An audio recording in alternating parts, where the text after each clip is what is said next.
तर मला काय म्हणायचं आहे, इथं एक भावना होऊ शकते बघा तुमची. म्हणजे काय, एवढंच थोडं आता मी पाहून घेतो, म्हणजे लक्षात घ्या, अशी भावना होऊ शकते की आता एवढं झालंय, हेच किती वेळा बघायचं, मग अजून मला पुढच्या टप्प्यात 4 दिवस आहेत, परत 3 दिवस आहेत वगैरे असला काही विचार न करता जे आहे ते आहे, म्हणजे त्याच्यावरच आता मला लढायचंय आणि तीच माझे हत्यार आहेत, एवढं डोक्यात ठेवायचं.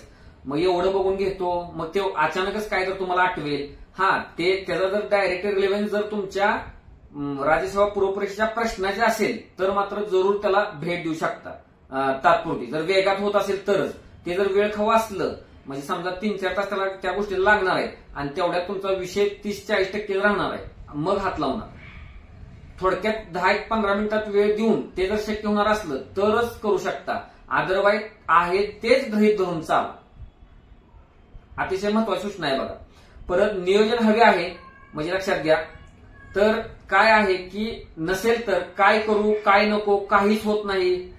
झालेच तर एकांगी एकसुरपणा येतो, फरफडत जातो, किंवा वेळेचा पर्याप्त वापर होत नाही आणि त्यातनं इफिशियन्सी डाऊन होते. मग त्यातनं मला काय म्हणायचं आहे, ते तुमच्याजवळ पीडीएफ किंवा ती असावी बघा. का तर हे वारंवार तुम्ही जरा अधूनमधून दिवसातून एकदा तर शेवटचे हे 10 मुद्दे बघायचे, म्हणून ते बघायचं. तर ह्यातून मला काय सांगायचं आहे, तर आपण ऑलरेडी हे नियोजन केलेलंच आहे ना, की आता समजा 17, 18, 19, 20 आणि 21 प्रत्येक दिवशी एक विषय, आणि नंतर मग 21 नंतर जे काही पुढचं आहे जसं आपण बोललो त्याप्रमाणे.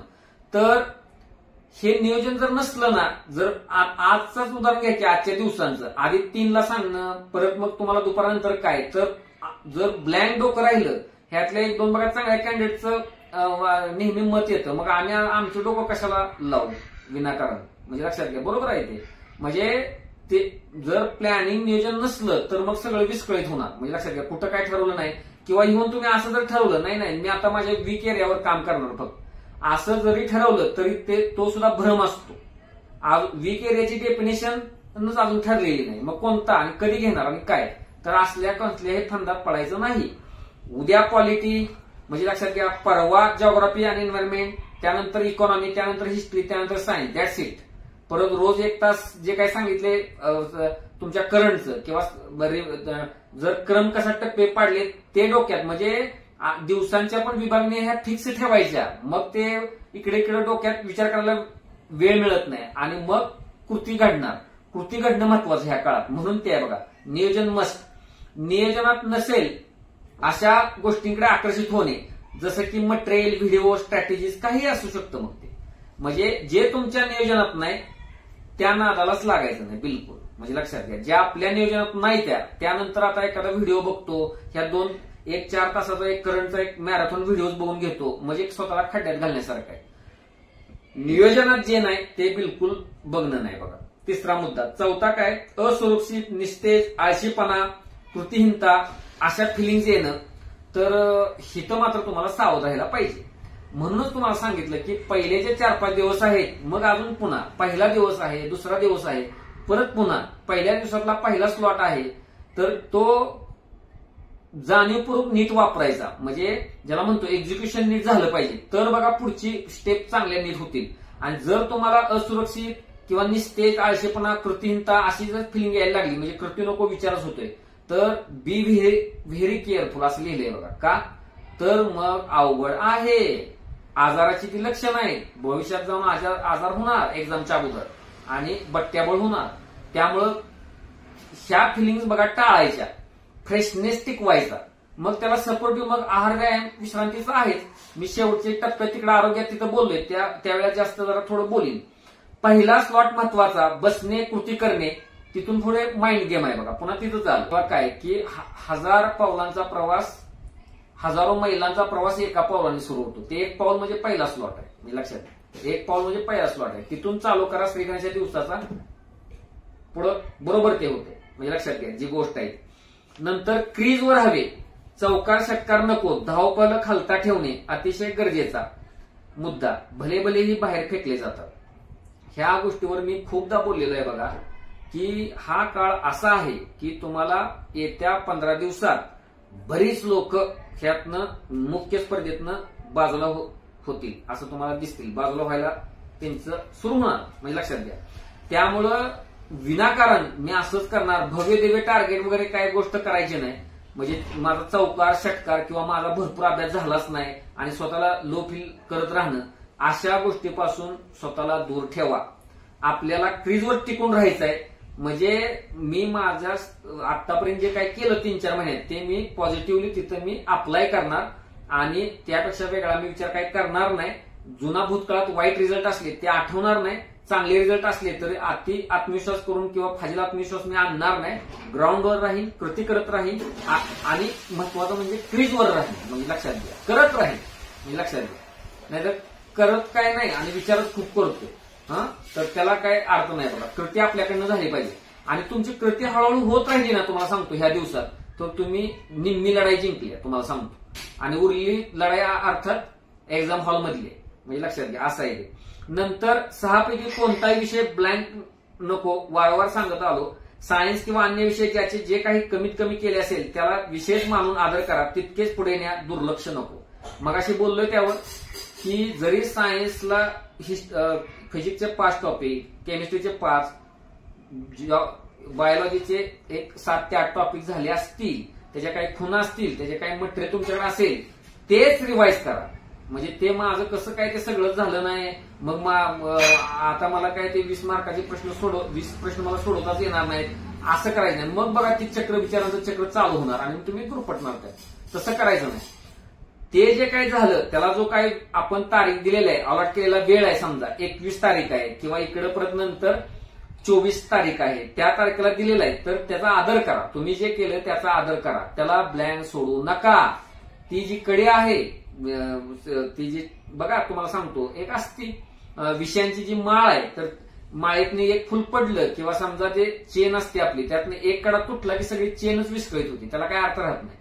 तसं त्या माळेतला एक कडा तो हिस्ट्री विषय असतो किंवा सायन्स असतो, त्यामुळे त्याला त्यावेळेचा तिथला योग्य न्याय द्या आणि आपल्याकडे जे आहे त्याचा विचार करा, जे नाही त्याचा विचार करू नका, म्हणजे लक्षात घ्या.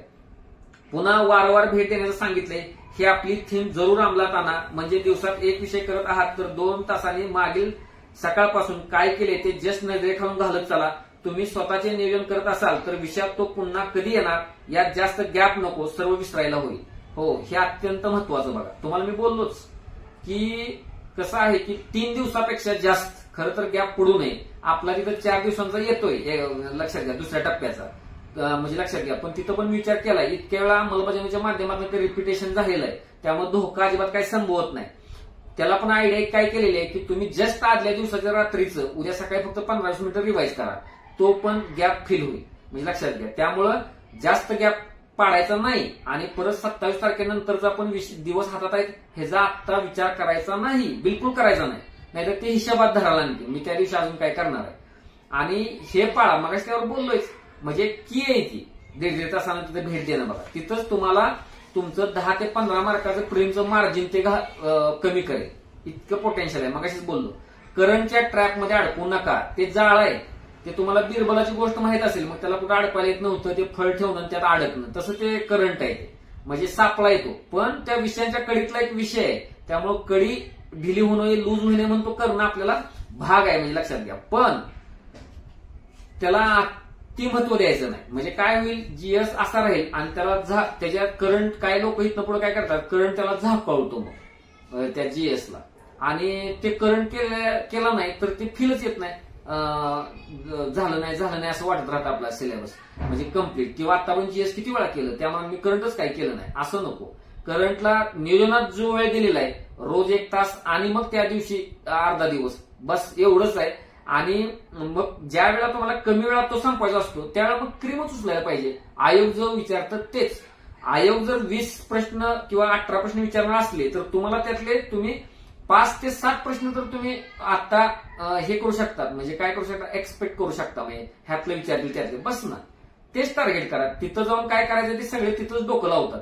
त्यामुळे विनाकारण आता त्याला 2 तास 3 तास ग्रुप चर्चा करत बसतो. आणि हा तिथं एक बघा, मला एक सांगायचं आहे, काही जणांचे मेसेज असतात, विनाकारण ग्रुप चर्चा वगैरे आता बंद करा.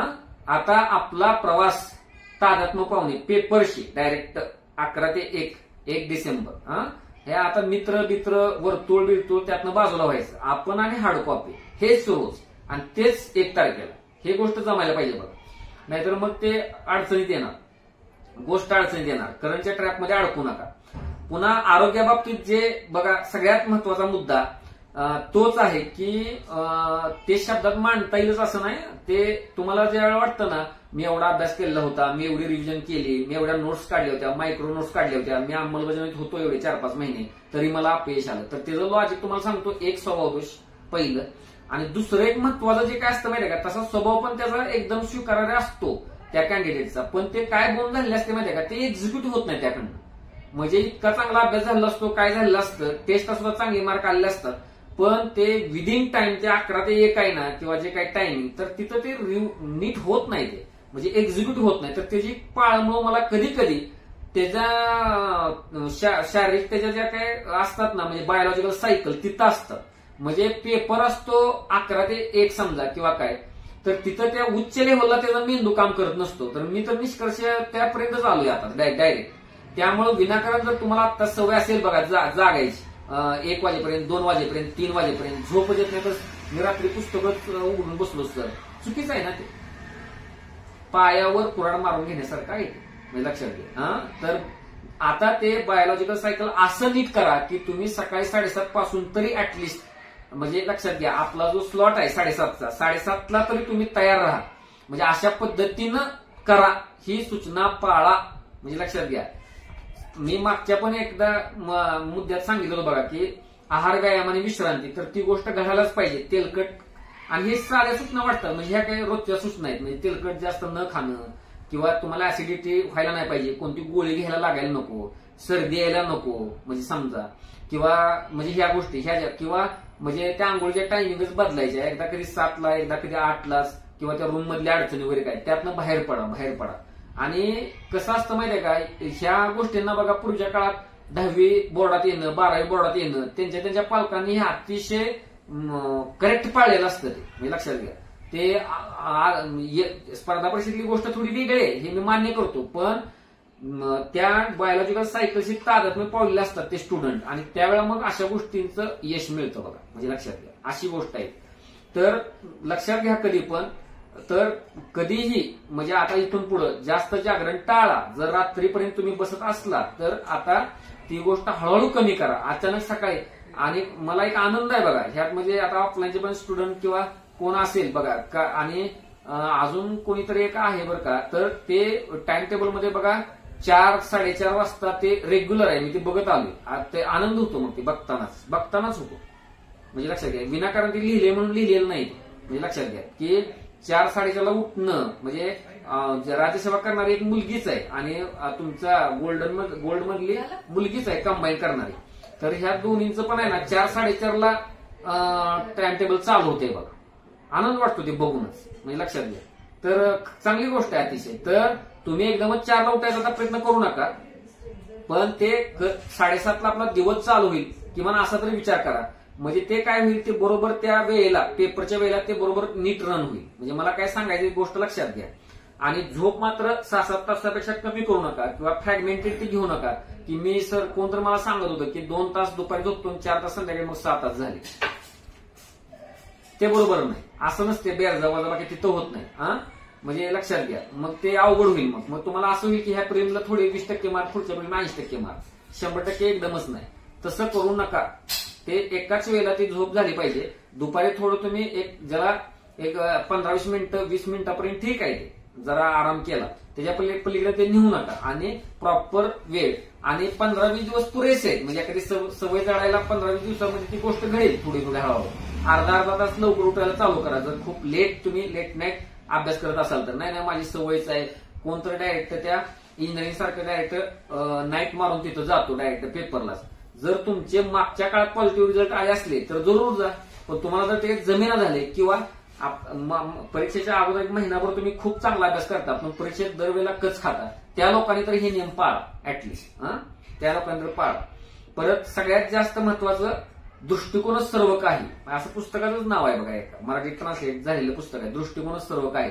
सकारात्मक असा, बी पॉझिटिव्ह, नकारात्मकता नको. यावेळी नक्की वेगळेपणा आहे. मी अंमलबजावणीचा ग्रुप आहे, एका अनुभवी मार्गदर्शकाची मागील काही काळात सोबत होती, आपण कधी नव्हतो इतके यावेळी फोकस्ड होतो, बदल अपेक्षित आहे आणि मी तो बदल घडवेन असा आशावाद हवा. मग कुणाचा आशावाद हा असेल किंवा मी तुम्हाला सॅम्पल सांगितलं, तुम्ही कोणताही असेल तुमचा काहीतरी, म्हणजे मागच्या 2-3 अटेम्प्टपेक्षा किंवा एखाद्याने एक दिला असेल किंवा काय फ्रेशर्स आहेत तर तुम्हाला तर सांगतो, ज्या मागच्या 3-4 महिन्यात ग्रुमिंग झालेलं आहे तसं पहिल्या अटेम्प्टला शक्यच नसतं. जे ह्यात आहेत जरा चांगले कॅलिबरचे पहिल्या अटेम्प्टला जाणारे, तर त्यांनी तर अजिबातच घाबरायची गरज नाही. एवढ्या प्रकारे जातच नाही, म्हणजे वारंवार सिलेबसला 2-3दा तरी भेट, असं कधी घडत नाही. हे नशीब होतं 4-5 वेळा एक्झाम पुढे गेली त्या लोकांचं. पण जे अनुभवी लोक आहेत, तुमचं 23पेक्षा 22पेक्षा ही प्रिलिम कशी अतिशय व्यवस्थित गेलेली आहे, तर हे डोक्यात जर तुम्ही सकारात्मक ती बाजू ठेवली, नाही मागच्या 4-5 वेळापेक्षा माझं ह्या वेळेला वेगळेपणाने मी त्याला सामोरं गेले, त्यामुळे मला वेगळा रिझल्ट अपेक्षित आहे. आणि सकारात्मक राहा बघा. आणि जर निगेटिव्ह विचार जरा काय करायला डोक्यात आला ना, तर तो सगळी जागा ती मनातली व्यापणार नाही, अशी काळजी घ्या. म्हणजे लक्षात घ्या, लगेच कृतीवर या, बेसिकला या, एकदम फंडामेंटल वाचा, असं करा, संपत नाही तर. म्हणजे बघा, त्या दृष्टीनं मला तुम्हाला तेच गोष्ट सांगायची होती. म्हणजे ह्या गोष्टी सगळ्यात महत्वाच्या आहेत. आपण ते बरोबर आहे, प्लॅन वगैरे तो ज्याच्या जिथल्या तिथल्या जागे आहे, पण जर हे 8-10 मुद्दे शेवटचे जर पाळले नाही तर मग सगळं मग वाय आहे, मग पुन्हा म्हणजे संपलेलं आहे, मग त्याला काय अर्थ नाही, ते होणार नाही. आणि तुम्ही म्हणत राहता फक्त माझं झालंय, पण ऐन वेळा ते दगा मिळेल ते. त्यामुळे त्या गोष्टी महत्वाच्या. आणि मी नेहमी सांगतो तसं, ते पण फ्रेशनेस टिकवण्यासाठी हायड्रेटेड असायला पाहिजे. पाण्याचं प्रमाण बघा प्रॉपर पाळा तुम्ही, म्हणजे लक्षात घ्या ती गोष्ट. आणि जो पहिला स्लॉट आहे तो पाळा, म्हणजे सगळ्यात महत्वाची गोष्ट. पहिला स्लॉट तो महत्वाचा असतो बघा, म्हणजे परत जरी काही जरा विस्कळीत गेलं तर ते जाऊ दे. तर असं आहे, लक्षात घ्या. आणि आज बघा मला एवढंच बोलायचं होतं सगळ्यात महत्वाचं. आणि दुसरी गोष्ट काय महत्वाची, की ह्या वेळेला इथून पुढं तुम्ही मेसेज जरूर करा. म्हणजे लक्षात घ्या, हास्यास्पद तुम्हाला अडचण येऊ द्या, कुठली पण येऊ द्या अडचण, माझ्या डोक्याला असं येते तसं येते, तुम्ही पाठवा. ते काय नाव वगैरे काय डिस्क्लोज मी करतच नसतो, पण मला कळतंय कुठं बाबा काय चाललंय, भविष्यात काय 4 दिवसात घडू शकतं, त्याला किमान मला सावध माझ्या भाषेत करता येईल, वेगळ्या भाषेत करता येईल. तर तुम्ही फ्री असा, म्हणजे लक्षात घ्या. आणि असं काय नाही, अडचणीत आल्यास मेसेज करा, जर चांगलं होते तरी द्या मेसेज. त्यामुळं ते मला जरा काय असतं, तुम्ही एखाद्यानं मेसेज दिलेला असतो ना, तर अन्यांना 8-10 जणांना तोच प्रॉब्लेम आलेला असतो. तुम्ही अजून शिक्षक झालेले नाही, तुम्हाला मग कळेल ते शिक्षक असल्यावर. ते वेगळे काय नसतात समस्या, त्याला वाटत असतं माझीच फक्त ही अडचण आहे, असं नाही आहे. आणि मग काय उपयोग आहे त्या ग्रुपचा नाही. त्यामुळं आणि दुसरं पण एक सांगतो बघा, की समजा मागच्या 3-4 महिन्यात तुमचा एक 1.5 महिन्यात चांगलाच अभ्यास झाला होता, समजा पहिला अंमलबजावणीचा ग्रुप असू दे सुरुवातीचा, आणि नंतर त्या मनात तुलना नाही झाला, किंवा आता जे 8-15 दिवस समजा डळमीत गेले होते, तरी तुम्ही इन आहात. म्हणजे लक्षात घ्या, ते तेवढ्या वेळा आवर्तन होत नाही, मी 10 वेळा तेच सांगतोय. त्यामुळं प्रॉपर 15 दिवस नीट वापरा, त्याच्यात ह्या 3 तगड्या रिव्हिजन बसू द्या क्रीम पार्टला, तुम्ही तो आज जाण्याचा तुमचा मार्ग बघा तयार होईल. ज्या वेळेला दुसरा स्लॉट आपला चालू होईल 5 दिवसानंतर, त्यावेळेला पण मी तसंच वेगळं लेक्चर घेईन. त्यावेळेला तुम्ही अजून तुमच्या काही सूचना असतील त्या मांडा, आणि तिथनं पुढे सुद्धा 2-3 लेक्चर येत राहतील बघा लेक्चर. त्यामुळे त्याला काय अडचण नाही, ती गोष्ट आहे. पण त्या काय अडचणी ग्राउंडला येत आहेत त्या मला कळल्याशिवाय मला त्यावरती काय बोलता येणार नाही. बुजुर्ग असला, मागच्या वेळेला 2-3 प्रिलिम पास असला, आणि आता जर तुम्हाला काय अनुभव येत असला तरी तुम्ही अनुभव पाठवा, जेणेकरून मला इतर लोकांना त्याची मदत होईल. म्हणजे त्या लोकांना माझी विनंती आहे, कारण इथं लोक 3-4 वेळापेक्षा जास्त वेळा प्रिलिम सोडवली पण आहेत आज लेक्चरला शेवटपर्यंत. म्हणजे लक्षात घ्या. तर तुम्ही सुद्धा सुचवा तसं काय, किंवा तुम्हाला जर डोक्यात काय मला सुचवा असं वाटलं, तुम्ही असं करू शकता का, तसं सुचवा, तर मी माझ्या पद्धतीनं चांगला प्रयत्न करेन. तर उद्यापासूनच्या आपल्या जे 4-5 दिवसांच्या प्रवासाला तुमच्या बघा काय तुम्हाला उलट शुभेच्छा. एक्झाम सारखंच तुम्हाला बोलतोय, जेणेकरून तुम्ही ताकद लावावी. आणि ग्रुप वर सुद्धा तुम्हाला काहीतरी सूचना मी देईन, त्या ज्या विषयाबद्दल बोलायचं आहे त्याबद्दल. समजा मग ऍटलिस्ट बाबा तिथं तर लक्ष द्या, जेणेकरून ते पूर्णत्वाला जाईल सर्कल. म्हणजे लक्षात घ्या, असं करा. आणि पहिले 2 दिवस 17-18 चांगले वापरा, मग ते पुढचे 3 दिवस गेलेले पण कळणार नाही. आणि 27 ते 30चा काहीच विचार करू नका, आता काहीच करू नका. तर ठीक आहे, थांबू इथं आपण, प्लॅन प्रमाणे चला. जरी काय कुणाला काही शंका असल्या तरी मला तुम्ही मेसेज द्या.